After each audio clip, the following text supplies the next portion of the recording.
հետևողականորեն փորձում եք ամեն ինչը մատուցել հակառակողից, ոնց որ պետական պարտքի մասին ենք ասում։ Ասենք, ինչ է տեղի ունենում։ Վարչապետը խոսում է ցեղասպանության մասին, այն համատեքստում, որ պետք է հասկանալ ինչու է դա տեղի ունեցել, պետք է հասկանալ ինչու մի քանի տասնամյակ լռելուց հետո այդ ամեն ինչի մասին սկսեցին խոսել, դուք դա ներկայացնում եք ցեղասպանությունը հերքել ու սկսում եք դա տարածել։ Կամ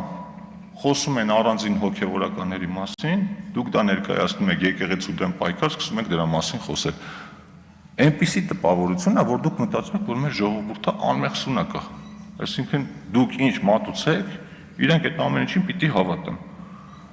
Բայց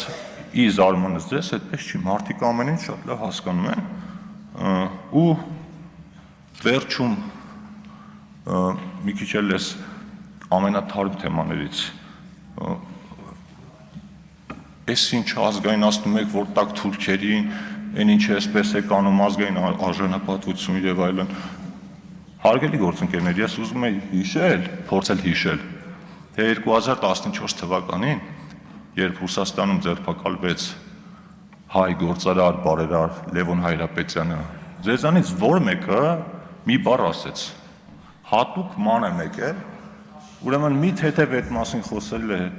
Արփինե Հովհաննիսյանը, բայց շատ զգույշ, ու եթե չեմ սխալվում Վարան Բաղդասարյանը, էլի շատ զգույշ։ Ուրիշ ոչ մեկը չի խոսել, մեկ էլ Պարքև Սրբազանը։ Եկեղեցու կողմից հայտարարություն, չգիտեմ նման բաներ, ոչ մի արտահայտություն չի եղել։ Այդ երբ խոսքը վերաբերվում է ձեր շահերին, այդ ժամանակ հիշում եք, որ կարելի է սատար կայանում, երբ որ չէ,